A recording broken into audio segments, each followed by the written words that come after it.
13वें प्रेक्षा ध्यान शिविर का हुआ आयोजन। सिरियारी जीवन की महानतम उपलब्धि आत्म साक्षात्कार। 24 अक्टूबर 2025।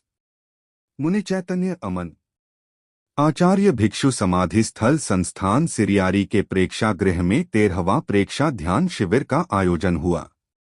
प्रेक्षा गीत के सामूहिक संगान के पश्चात शिविरार्थियों को संबोधित करते हुए मुनिश्री चैतन्य कुमार अमन ने कहा, जीवन की महानतम उपलब्धि है आत्म साक्षात्कार। प्रेक्षा ध्यान के प्रयोगों से इस दिशा में विकास किया जा सकता है। स्वयं के द्वारा स्वयं को देखना ध्यान साधना का मुख्य प्रयोजन है।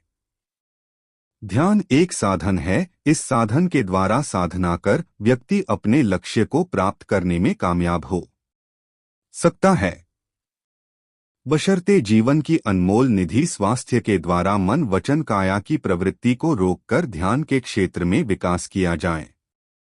मुनिश्री धर्मेश कुमार जी ने साधकों का मार्गदर्शन करते हुए कहा, साधना का लक्ष्य है भीतर की गहराइयों में पहुंचना।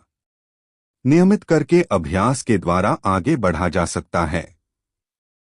समस्याएं जीवन में आती रहती है, परंतु सही मार्ग में आगे बढ़ने वाला अपना जीवन सफल बना लेता है।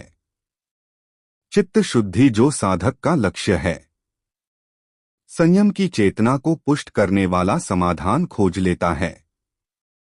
कार्यक्रम में संस्थान की ओर से महावीर सिंह, प्रेक्षा साधक राजेंद्र मोदी, हनुमान बर्डिया, भंवरलाल जैन ने विचार प्रस्तुत किए। शिविर में प्रेक्षा ध्यान के प्रयोग करवाए गए। कार्यक्रम का संयोजक महेंद्र जैन ने किया। सादर प्रकाशनार्थ प्रेषक आचार्य भिक्षु समाधिस्थल संस्थान सिरियारी।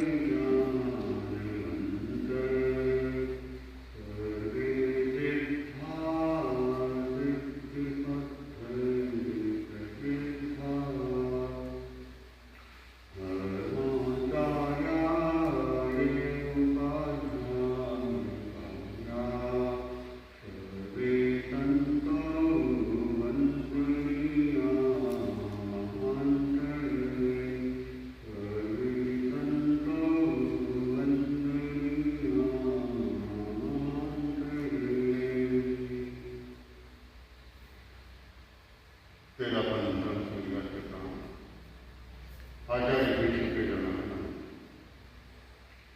वर्तमान गुजरात का परम पूज्य आचार्य श्री महाश्रमण जी की कदम सारा आदरणीय रमेश कुमार साधक प्रतिगमन सिरियारी आचार्य भिक्षु की तपोभूमि, आचार्य भिक्षु की साधना भूमि, आचार्य भिक्षु की निर्माण भूमि। इसलिए सिरियारी में प्रेक्षा ध्यान की शिविर निरंतर चल रही है। लगभग 12 शिविर संपन्न हो चुके हैं। यह 13वां शिविर और शिविर में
हमारी वाणी का प्रवर्तन होता रहता है, हमारा शरीर का हलन चलन भी होता रहता है। जब व्यक्ति अंतिम अवस्था में पहुंच जाता है, केवल ज्ञान प्राप्त करने के पश्चात जिस समय निर्वाण को प्राप्त करता है, उस समय मन वचन काया की प्रवृत्ति का निरोध हो जाता है और आत्मा ऊर्ध्वलक्ष्य होते हुए श्री राम में प्रस्थान कर लेती है। उसके बाद सारी प्रवृत्तियां खत्म हो जाती है, क्योंकि न मन रहता है, न वचन रहता है, न शरीर रहता है।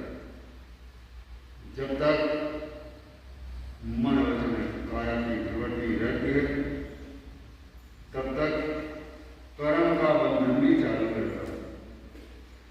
आदमी कुछ करे कि न करे, लेकिन हमारी समुद्र की गहराई में जाना पड़ता है। वैसे ही ध्यान की गहराई में जाने से आत्मा का साक्षात्कार संभव है, नहीं तो आत्मा का साक्षात्कार नहीं हो सकता है। तो हम जीवन की महान जो हमारी आत्म साक्षात्कार की है, हमारा जीवन आत्मलक्ष्य बने, ऊर्ध्वमुखी बने, हमारी चेतना ऊर्ध्वमुखी बने, हमारी चेतना नाभि से ऊपर उठे।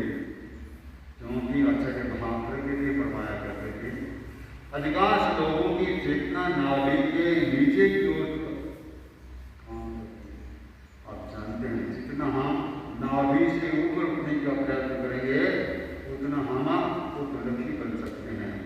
वरना हमारे जीवन में जो अधोगामी चेतना होती है, वो तो वासना को जन्म देने वाली होती है। हम अपने जीवन में ध्यान के माध्यम से ऊर्ध्वलक्ष्यता को प्राप्त करने की दिशा में आगे बढ़ने का प्रयास करें। हमें गड्ढे खोदने होंगे, गड्ढा खोदना होगा। अगर पानी प्राप्त करना है तो गड्ढा खोदना होगा। एक व्यक्ति गड्ढा खोद रहा था, 5-7 फुट खोदा, पानी निकला, सोचा यहाँ पानी नहीं है। फिर दूसरी जगह 5-7 फुट खोदा, वहां भी पानी नहीं निकला। तीसरी जगह खोदा, वहां भी पानी नहीं निकला। ऐसे 5-7 जगह खोद डाला, जो पानी कहीं नहीं निकला। एक समझदार व्यक्ति उसने कहा, भैया क्या कर रहे हो? अरे पानी की खोद कर पानी निकाल रहा हूँ, पानी निकालने का प्रयत्न कर रहा हूँ। उसने कहा, भैया तुमसे 5-7 फुट कितनी गड्ढे खोदो, तुम्हारा पानी नहीं निकलेगा। यदि तुम्हें पानी निकालना है तो गहरे गड्ढे खोदने पड़ेंगे, गहराई में जाना पड़ेगा। यही तो 5-7 जगह नहीं खोद के एक जगह खोदते तो कभी का पानी निकल जाता। हम भी केवल ऊपर से गड्ढे खोद रहे हैं, भीतर की गहराई में नहीं जा रहे हैं। और जब तक भीतर की गहराई में नहीं जाएंगे, ऐसी होते हैं। ध्यान की गहराई में जाने वाले होते हैं, वो लोग उस आनंद को प्राप्त कर सकते हैं। कलकत्ता की बात, ध्यान का शिविर लगा, कई लोग शिविर में उपस्थित हुए। जब ध्यान के प्रयोग कराए गए और ध्यान के प्रयोग के अंतर्गत उनको श्वास परीक्षा कराया गया, शरीर परीक्षा कराया गया, कायसत कराया गया, अनुपरीक्षा कराई गई। शाम का समय तो भाई संतों के पास आता है, कहता महाराज मैंने सुना था कि ध्यान के शिविरों में आत्मा का साक्षात्कार कराया जाता है, तो आप यहाँ कहते हैं शरीर को देखो, श्वास को देखो। मैं कोई शरीर को श्वास को देखने नहीं आया था, मैं तो यहाँ पर आत्मा को देखने आया था, आत्मा का साक्षात्कार करने आया था। संतों ने बताया, भैया यदि तुम्हें आत्मा का साक्षात्कार करना है तो क्रम से आगे बढ़ना होगा। क्रम से आगे बढ़ोगे तो तुम आत्मा का साक्षात्कार भी हो सकता है, और तुम सीधा पहुंचना चाहते हो वो तो संभव नहीं है। तो व्यक्ति क्रम से आगे बढ़ते बढ़ते आगे बढ़ेगा तो यकीन अपने लक्ष्य को प्राप्त कर लेगा। पढ़ने वाले विद्यार्थी सीधा ही पुस्तक पढ़ना प्रारंभ नहीं करते। पुस्तक पढ़ना प्रारंभ करने से पहले उसे अक्षर ज्ञान करना पड़ता है। अक्षर ज्ञान होगा, चाहे हिंदी में हो, चाहे गुजराती में हो, चाहे इंग्लिश में हो। जब तक अक्षर ज्ञान नहीं होगा तब तक वो पुस्तक ही नहीं पढ़ सकता। तो पुस्तक को पढ़ने के लिए अक्षर ज्ञान जरूरी है। वैसे ही ध्यान की गहराई में जाने के लिए हमें छोटे छोटे प्रयोगों के माध्यम से आगे बढ़ना होगा। तो बंधु, ये ध्यान के शिविर जो यहाँ लग रहे हैं, यह सीरियाली में 13वां शिविर, 13 वर्ष का 13वां शिविर। और इस शिविर में अनेक साधकों ने समय समय पर उपस्थित होकर के और लाभान्वित होने का प्रयास किया। मैं तो इतना ही कहना चाहूँगा, जो लोग शिविर में उपस्थित होते हैं उनके मन में धारणा बने कि मैं अपने जीवन में निरंतर सद्यास का अभ्यास करता रहूँगा। केवल अंतिम शिविर में आके अपने प्रयोग कर लिए तो वो पर्याप्त नहीं होगा।